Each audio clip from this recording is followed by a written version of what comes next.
It'd be February, and all month, of course, is Heart Month. And our friends at Bon Secours want to help us understand our hearts. We all have one if we're sitting up vertical, so we've got to take care of it. We're talking about AFib today. We've got Lynn Odom, registered nurse. Hello, Lynn. Hi, thank you for having me. Thank you for being here. AFib, A-F-I-B, what does that mean? So it stands for atrial fibrillation. That's the bigger word.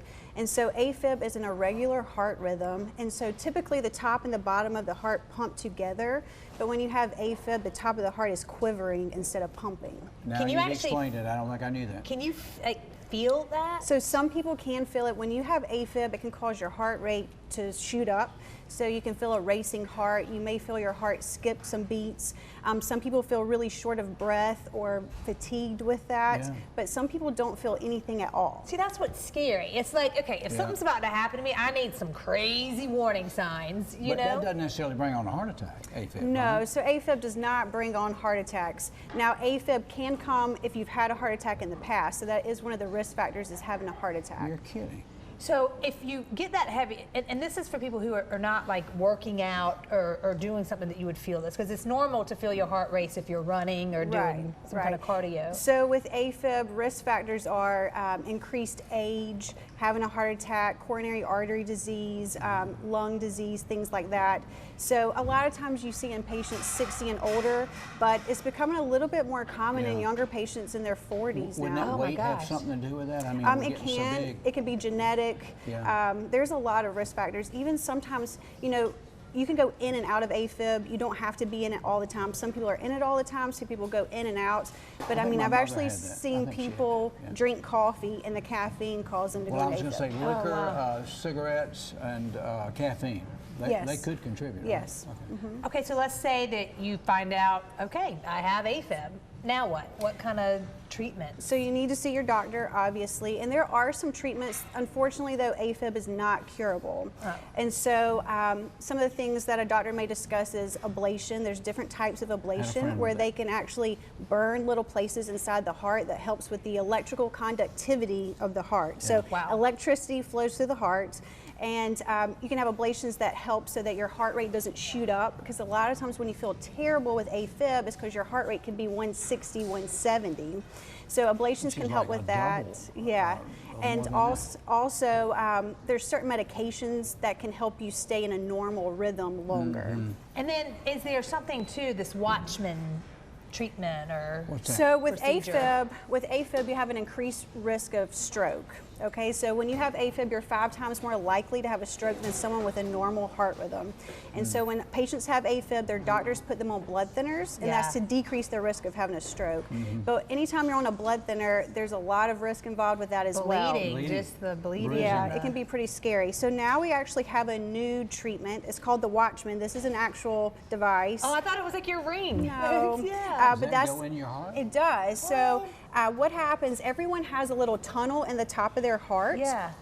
And when you have a normal heart rhythm, your heart muscle squeezes the blood out of that tunnel with each beat. But like I said, with AFib, the top of your heart is quivering, so it can't squeeze the blood out of that tunnel. That's like a net. I mean, it's like a little screen door. Like a parachute.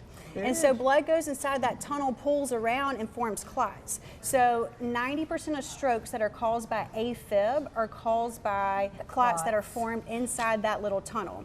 So you can see this right here on the screen. That's actually how we place the device. We don't have to cut you open. We put a special IV and a vein in the leg, and then we send catheters up to the heart, which is what you see right here. The device that you're holding in your hand comes squunched up inside of this little catheter right here. And we put the device in just like that. And then it opens up. So what we're doing is we're blocking off that appendage where those clots form. So no clots can go down. Right, so it's kind of like putting a manhole cover over a manhole. If we completely close that off, we don't have to worry about blood getting inside of there and forming a clot. You know, it's funny. I'm sorry. This is one of the only ways that you can decrease your risk of having a stroke when you have AFib without having to take a blood thinner for the rest of your life. That is amazing. It is. It's really awesome. And whoever did that video was so good. That makes so much sense. Like in seeing that is amazing. It's so funny because the heart, real simplistically, is nothing but a pump. But again, that's right. It keeps you living. But if it's so not pumping right, it causes yeah. problems. Yeah. Well, Is a heart flutter the same thing, that term? So A-flutter is a little bit different. A-flutter can actually be curable. AFib is not. That's the difference, but they are similar. Okay. All of this great information from Bon Secours Upstate Cardiology. Their numbers have been on the screen. Their contact information have been on the screen. Unfortunately, this affects a whole lot of people. So now we've got some good solutions. If you're affected by this, give them a call. Let them see you. Thank you so much for making this really make sense, especially during Heart Month. That was good. That was very good information. Yeah. All right. Jamarcus is standing by, and he's got to talk about something that's maybe been on your mind. Jamarcus. Yeah, Megan, this is something that every person needs to hear. Have you ever felt like you've been being watched? With all the hidden cameras available now, your feeling might be right. This morning, we have Ed Bensinger here to show us how we can detect those hidden cameras, hackers, and thieves, and more importantly, how we can protect ourselves. Good to see you, Ed. It's great to be here, Marcus. So this is something that a lot of people are talking about. I just saw a story the other day about hidden cameras in places like Airbnbs. Of course, a lot of people are staying in Airbnbs. You don't know what is in there. Let's talk about hidden cameras and how to detect them, because they can be anywhere. They can be anywhere. They're being found everywhere. So this here is actually my personal favorite. It looks like a straight analog clock straight out of Mayberry, and it works as an alarm clock.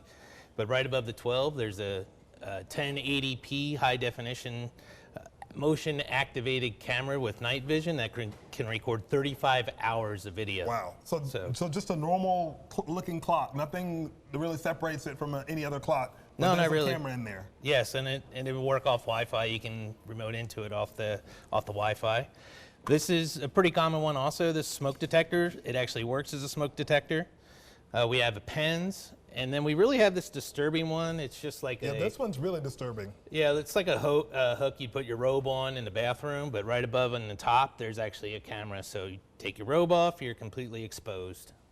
And it looks totally normal. No one would ever think anything about that little right, exactly. hole right there. Pins, pretty much everyone has one in your bathroom, right? Right. Yeah. So let's talk about like public spaces. Like, do you think people should, if they're going into an Airbnb, like, look around, just be more aware of the surroundings? Or I actually stay in Airbnbs a lot because I travel a lot, and when I stay more than a night or two, I like to spread out. So I'm in Airbnbs all the time. The first thing I do is I go in and I join the Wi-Fi, and I open my little app here called Fing, and Fing will go out and find everything on the network. So when you're in an Airbnb, most of them have like Roku devices or Amazon Fire Sticks or Apple TVs. You'll find all that stuff, and the app will actually identify it, so you can ignore that. But every once in a while, you'll find something has some kind of strange name.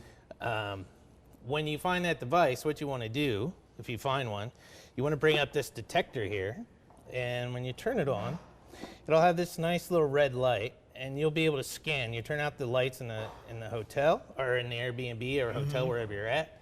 You turn on this red light, and this will actually detect the infrared on the cameras. So you just look through this little eye hole, and it'll light up like a Christmas tree. And you can just buy one of these like at like any store, or like Amazon or something like that. You can buy it, and they range anywhere from $50 to $250, depending what you want to look for.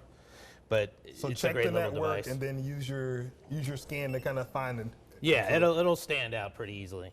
All right. So let's also talk about people that are in public spaces using Wi-Fi. I mean, thieves and scammers can use your information from like a public Wi-Fi access. There's something called a pineapple. And basically with the pineapple, you can create Wi-Fi, and you can call it like Starbucks free Wi-Fi. And as soon as people join that Wi-Fi, we can start capturing all the data and passwords, pictures, bank accounts, anything's gone, and we have it. I actually took one of those to Vegas, and within 10 minutes, I had so many people attached it actually crashed my system. Oh my gosh. I got overwhelmed. So if you're going, let's say we're going to Starbucks, I mean, what is the best way to identify when something isn't like a real network? Like, is there a way to kind of easily identify that? Well, typically when you go to like a Starbucks or you go to any coffee shop, they actually have the name of their network listed somewhere. You can ask them for it, and with the username and password. So typically the rogue Wi-Fi's, they won't have a password. They'll let you join easily, because a lot of people actually have their phones set up to automatically join open Wi-Fi. which is really not a good idea. So I really discourage that. Yeah, don't do that. It's easier when you're just like, oh yeah, I'm in a public space. Let me hop on that Wi-Fi, but that could cause lots of problems. Oh yeah, it's a very bad idea. Very bad idea. What there's some other things that you wanted to talk about. You do like a newsletter too, a cybersecurity newsletter, because all this information is constantly changing. There's new technology that comes out all the time. How do people sign up for the newsletter? You can go to my website, bensingerconsulting.com, and just scroll all the way down. You can sign up. I send a free weekly newsletter, and I'll tell you everything new that's coming out, new hacks. Like right now, there's a new scam that just came out this week for the coronavirus. People are sending false information out, telling you that here's how you fight the coronavirus, and click on it, and they own you at that point. Because scammers are very smart when they can react to something that everyone's talking about. People are using that fear tactic to get you to do something. Anytime there's a big news event, guaranteed some kind of scammer or hacker is going to use it to their advantage and try to steal your data. That's what they do. Steal your money. This is some great information. So be safe out there. If you're going to a place, even if you go all the time, it's important to kind of look around. And your eyes and your ears are sometimes your best forms of defense, right? It is the best form of defense. And right now, the latest thing is when you go to coffee shops, airports, trade shows, you see charging stations all over the place. This here is the USB Ninja cable. Now, the USB Ninja cable looks like a regular USB cable. It'll charge your phone. It'll do whatever. However, there's a little device in here that I can remotely activate from across the room, and when I see someone I want to steal their data from, I can actually activate it and download the data while you're charging your phone. Even charging our phones, we can't even be safe. Yes, unless you have the cable condom. The cable condom will actually break the data wires in the charging device and allow you to actually charge your phone safely. So you can buy one of these, and that kind of stops the information from being the cable shared. condom's like $7 off Amazon. And like I said, you plug your cable that you know is good into the charging cable at the free charging station, because you don't want me going up and stealing your data, right? You just don't. I want to be on the Ed's Christmas list, because I know I'm always going to be safe. I'm like, give me all these gadgets. This is what we all need to stay safe. And I'm sure you have links to all of this on your website for people that want to go and kind of add some things to their shopping list. I don't sell this stuff. I don't sell it. All I do is educate people. So. Do you have links to this stuff? Like, because people may have not gotten some of the names. I do have some links on there. Okay. So you can go and find the information and to, like I said, buy the cable condom or the hidden camera detector. And if you want to buy a hidden camera for your own home, that's your business. That's all your business. That's your business. bensingerconsulting.com has all this information, and I'm sure if you email Ed, he'll get you the right links to buy some of these things at an affordable price. And thank you so much for coming to see us. You're not usually in our area, so we were able to scoop you up and get you in and get some information out there. We appreciate it. Thank you. Come back and see us again soon. Will do. Coming up next on Your Carolina, the Upcountry History Museum is taking us through from darkness to the light. The new exhibit is coming this weekend. Photographs along the Underground Railroad. We will give you a sneak peek when we come back.